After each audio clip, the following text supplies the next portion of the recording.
This is kind of an update video for upcoming shows, and I apologize that I haven't been doing videos lately. I also apologize to Abe for not listening to the show live. We'll try and listen live if I can from now on. Anyway, a couple of shows coming up this weekend and early next week. On Night Callers on Sunday, 7 Eastern, 6 Central, www.blogtalkradio.com/nightcallers. The guest will be Toby Johnson, and he'll be talking about the upcoming second annual Oregon Sasquatch Symposium. By the way, he's made some changes in that. He's having a former, I think maybe a former or current policeman, Jeff, I can't remember his last name, I think Bowler or something like that. He's going to be a speaker at the event, and Peter Byrne will actually be a guest of honor at the event. So those who are going, you'll get to meet Peter Byrne. For those of you who have not met him, I've never met him. Of course, I won't be able to make it to this year's event. If he's at next year's event, that would be awesome. I would love to meet him. Anyway, that'll be this Sunday night, 7 Eastern, 6 Central, with Night Callers, the Night Callers Bigfoot Talk radio program. Luke, Lauren, JB, and Froggy. www.blogtalkradio.com/nightcallers. And then on Monday night, MNBRT Radio will air. They just concluded their Listener Appreciation Month. Abe gave away some CDs and prizes and things like that because of people answering trivia questions and things like that. By the way, Abe, I did get my CD from Lenny Green, by the way, so I'm very thankful for that. I did get my CD from Lenny Green. The CD being the Land of the Bigfoot. I did get that, and there's a new song that he's going to be hopefully putting on his. He's doing an album. Lenny Green's doing an album where he's putting some new stuff on there, some newer songs. I imagine he'll be playing some of those songs at the Oregon Sasquatch Symposium. Some of his newer songs. He's been putting out new songs about an average of about 1 or 2 a month. But anyway, I'm digressing. I'm diverting. Sorry. MNBRT Radio this Monday night, 9 Eastern, 8 Central. www.blogtalkradio.com/MNBRT. The guest will be the founder of the Center for Bigfoot Studies and the publisher and proprietor of the Bigfoot Times newsletter, none other than Mr. Daniel Perez will be the guest on this Monday night's MNBRT Radio. So it should be a great show. Should be a couple of great shows, actually. As always, of course, we do encourage you to please tune in and support great research. Now that I've done that, I also want to do a review, which I've been promising to do a review of this being Sasquatch, The Legend of Bigfoot. Very interesting movie, a cult classic, a rare movie to get a hold of. It's a rare DVD. Well, the VHS is actually more rare than the DVD is. You can actually get the DVD through, or you can get this movie, Sasquatch: The Legend of Bigfoot, through various sources. There's Bijou Flicks sells it. Also, I think it's Retro Media. They put it in a series of. They put it in a 3-pack or with 2 other movies. That being the Sasquatch Horror Triple Feature. That's this one. The Sasquatch Horror Triple Feature features Sasquatch: The Legend of Bigfoot, Snow Creature, and Snow Beast. I actually have 2 versions of this movie. of Sasquatch, the Legend of Bigfoot. This one actually has the more violent elements cut out of it. Even though it was a rated G movie, there was a bit of violence in it. This one has the entire uncensored movie, uncut. Sasquatch, the Legend of Bigfoot, directed by Ed Ragazzino, who recently passed away, I think about a year or so ago. Docudrama that follows a group of students and their guides who set out into the woods of the Pacific Northwest to find and capture a Sasquatch, better known as Bigfoot. As they go deeper into Bigfoot country, they find what they are looking for and wish they hadn't.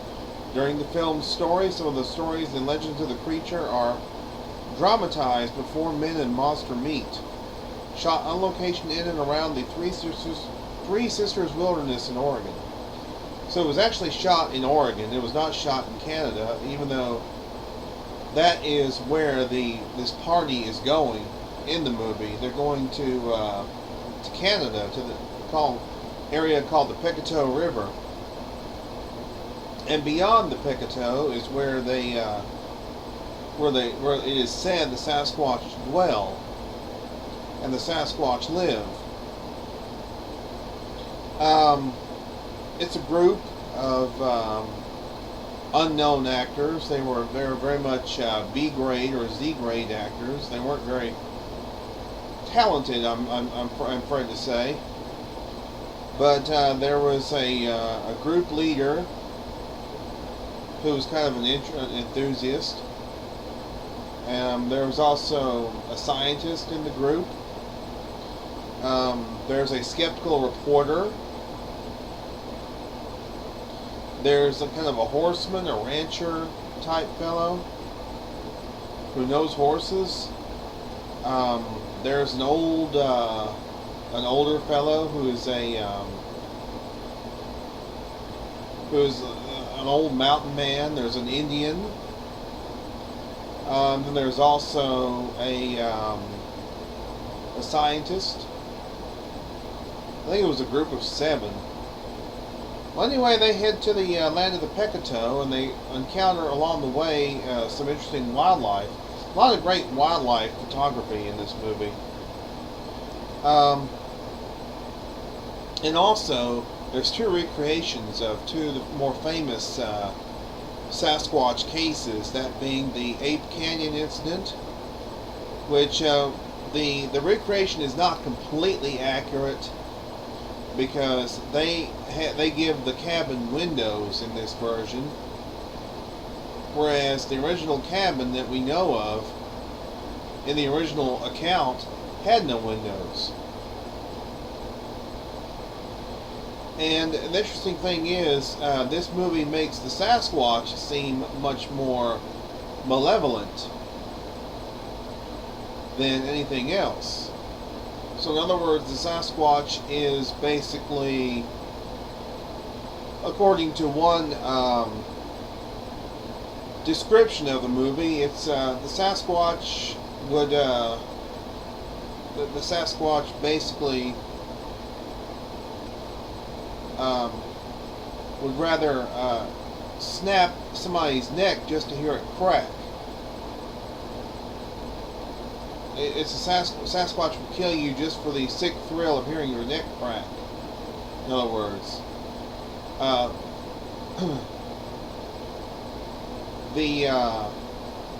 the miners in the movie, in the Ape Canyon account, are attacked unprovoked.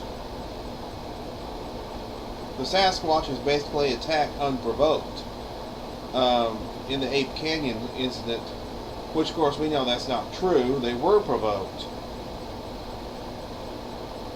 They were provoked by one of them having been shot or shot at by the miners.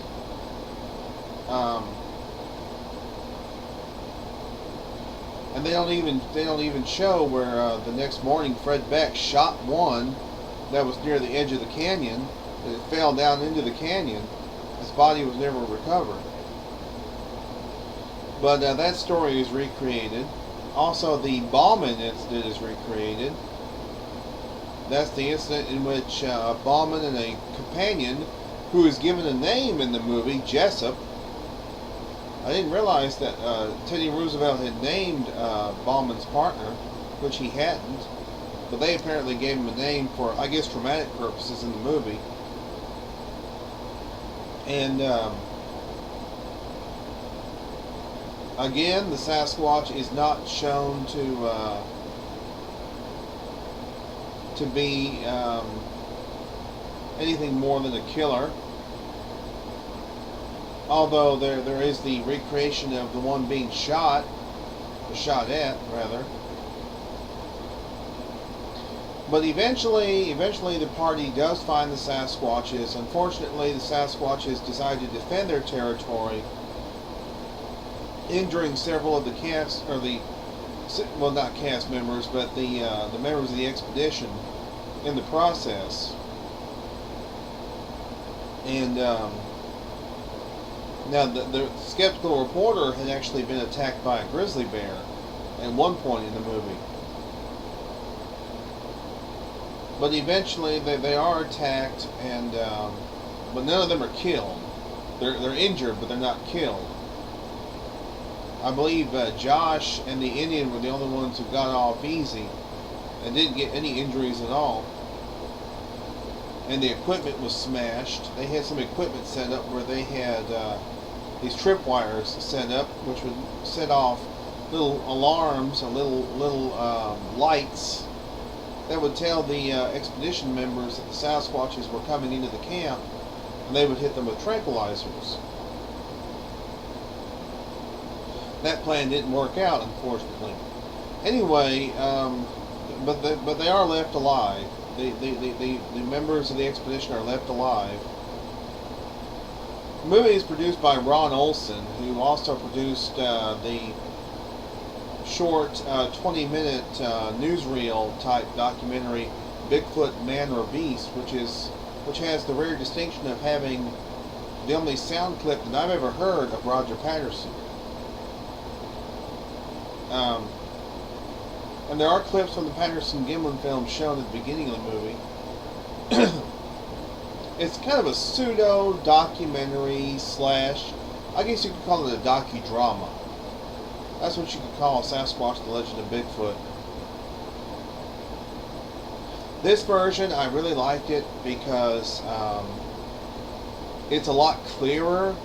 They did something. They really restored the original print extremely well for this particular release. I mean, it looks pretty clear. I mean, it really looks great. They really did a great job of reproducing the